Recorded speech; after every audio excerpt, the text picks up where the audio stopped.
বাংলাদেশি অনুপ্রবেশ এবং হাওলার মাধ্যমে বিদেশে অর্থ পাচারের অভিযোগে মঙ্গলবার 12ই নভেম্বর উত্তর চব্বিশ পরগনা জেলার বনগাঁর পূর্বপাড়ায় অভিযান চালায় কেন্দ্রীয় তদন্তকারী সংস্থা ইডি। এদিকে সকালের দিকে পিন্টু হালদার নামে একজনের বাড়িতে ইডির তদন্তকারীরা অভিযান চালান। পেশায় ক্যাব ড্রাইভার পিন্টুর বাড়িতে ইডির 4 জন প্রতিনিধি আসেন। সূত্রের খবর, বাংলাদেশের সঙ্গে আর্থিক লেনদেনের সূত্র ধরেই এই তল্লাশি বলে জানা যাচ্ছে। সোনা, ক্রিকেট বেটিং সহ একাধিক হুন্ডের মাধ্যমে আর্থিক লেনদেনের সঙ্গে পিন্টু হালদার যুক্ত থাকতে পারে বলে সন্দেহ করা হচ্ছে। পাশাপাশি ওই জেলার হাবড়াতেও এক রেডিমেড পোশাক ব্যবসায়ীর বাড়িতেও ইডির তদন্তকারীরা হানা দেয়। ইডির একটা প্রতিনিধি দল ইতিমধ্যে পার্থ সাহা নামে ওই ব্যবসায়ীর ঘরের ভেতরে প্রবেশ করে তাকে জিজ্ঞাসাবাদ করে। অন্যদিকে ওই ব্যবসায়ীর বাড়ি বাইরে থেকে ঘিরে রাখে কেন্দ্রীয় বাহিনীর জওয়ানরা। মধ্যমগ্রামেও পিঙ্কি বসু নামে এই মহিলার ফ্ল্যাটেও চলে ইডির অভিযান। অভিযোগ, ভারতীয় মুদ্রাকে বাংলাদেশি মুদ্রায় পরিবর্তন করে ফের সেই মুদ্রাকে ভারতীয় মুদ্রায় পরিবর্তন করত পিঙ্কি। কালো টাকাকে সাদা করার জন্য হাওলার মাধ্যমে বাংলাদেশে যোগাযোগ রাখতেন পিঙ্কি। এর পাশাপাশি বারাসাত সোদপুর রোডের ধারে বোর্ডঘর বাসস্ট্যান্ড সংলগ্ন বারকাম রেস্টুরেন্টেও ইডির অভিযান চলে। ব্যারাকপুরেও ইডির আধিকারিকরা হানা দেয়। সেখানে রনি মণ্ডল নামে একজনের বাড়িতে হানা দেয় ইডি। বাড়ির মালিক জানান, রনি মণ্ডল পৌরসভার ঠিকাদারির কাজ করেন।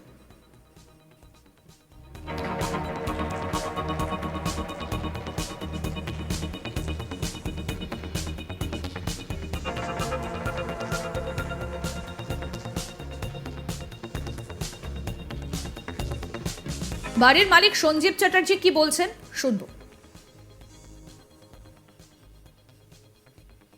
আমার বাড়িতে ভাড়া থাকে। কি নাম? রনি মণ্ডল। মিউনিসিপ্যালিটির কন্ট্রাক্টারই করে তো, আমি জানি। ব্যারাকপুর মিউনিসিপ্যালিটি। আমার এখানে 21 সালে ভাড়া এসছে, 21 সালের ডিসেম্বরে। এই ডিসেম্বরে শেষ, মানে এগ্রিমেন্ট অনুযায়ী। তা তো আমি বলতে পারি না, ঘুম থেকে উঠে তো দেখি গাড়ি কারা এসছে, তাও বলতে পারবো না। বাহিনী রয়েছে? হ্যাঁ, বাহিনী রয়েছে, সেন্ট্রাল ফোর্স। আমি জানিও না, আমি পাড়ার ছেলেরা ভাড়া ঠিক করে দেয়। আমি এগ্রিমেন্ট অনুযায়ী আমাকে টাইমলি ভাড়া দেয়। 3 বছরের ছিল, এই তো ডিসেম্বরে শেষ। ফ্যামিলি থাকে এই সাধু মুখার্জি রোডে।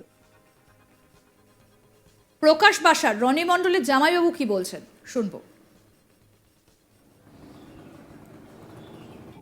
রনি মণ্ডল ভাড়া থাকে। অ্যাকচুয়ালি আমার বাড়ির ঠিকানা ওর ওই আধার কার্ড, ভোটার কার্ড সমস্ত কিছু। আমার বাড়ি আমার শালাবাবু হয় তো, শালাবাবু আর কি এই বাড়িতে ভাড়া থাকে বলে এখন এরা এটা কি কেস পাচ্ছে আমরা জানি না, তো কিছুই বুঝি না।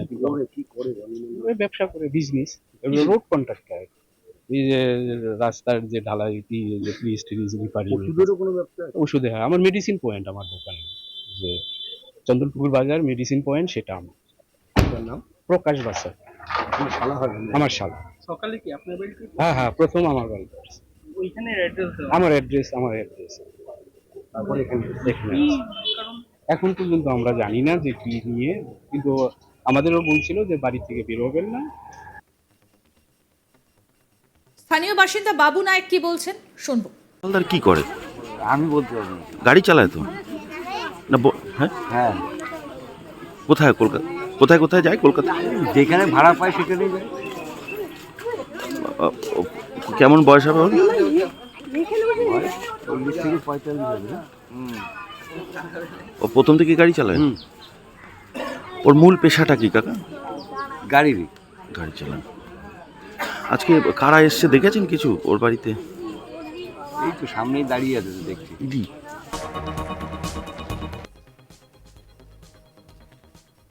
পিন্টু হালদারের শ্বশুর অশোক দত্ত কি বলছেন শুনবো। কিন্তু আগে অগাড়ি করেছে, ল্যাং চালাইছে, তারপর আমার সঙ্গে মাছ ধরেছে এই যে এই নদীতে। এখন তো দুটো গাড়ি আছে, গাড়ি চালায়। কটা গাড়ি আছে ওর?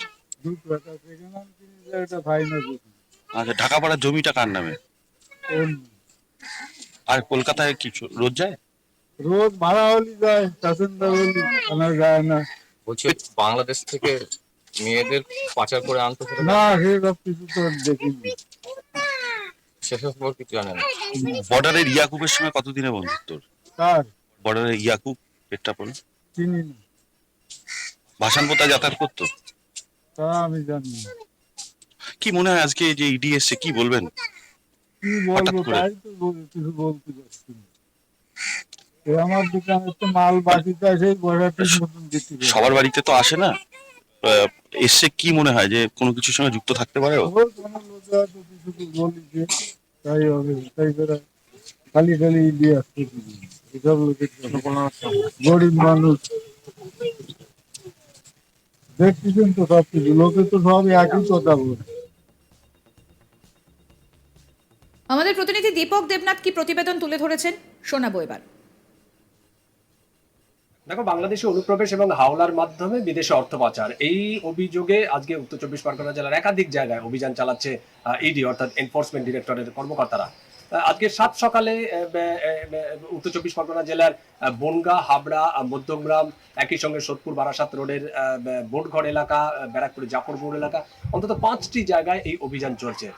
আমরা যেটা খবর পেয়েছি যে বনগাঁর পূর্বপাড়া এলাকা, সেখানে পিন্টু হালদার নামে এক ট্যাক্সি ড্রাইভার, কিন্তু তার বিরুদ্ধে যেটি অভিযোগ, তিনি স্বর্ণ এবং ক্রিকেট বেটিং এর মাধ্যমে নাকি অর্থ পাচার করতেন বিদেশে, বিশেষ করে বাংলাদেশে, এবং তার সাথে নিয়মিত যোগাযোগ রয়েছে এই বাংলাদেশের বেশ কিছু লোকের সাথে।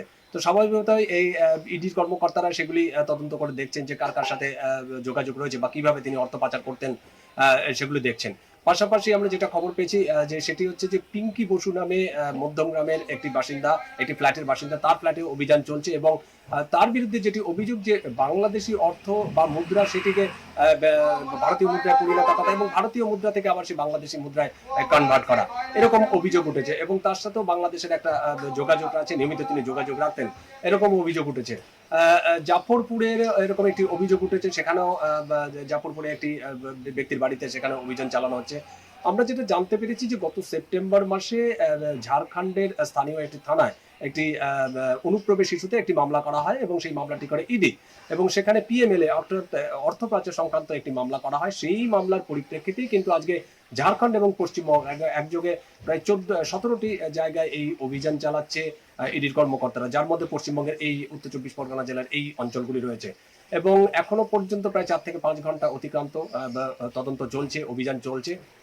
বেশ কিছু নথিপত্র ইডির কর্মকর্তারা উদ্ধার করেছেন বা সন্দেহজনক কিছু খুঁজে পেয়েছেন বলে আমরা। আরো আপডেট পেতে দেখতে থাকুন আজ তাক বাংলা, সাবস্ক্রাইব করুন।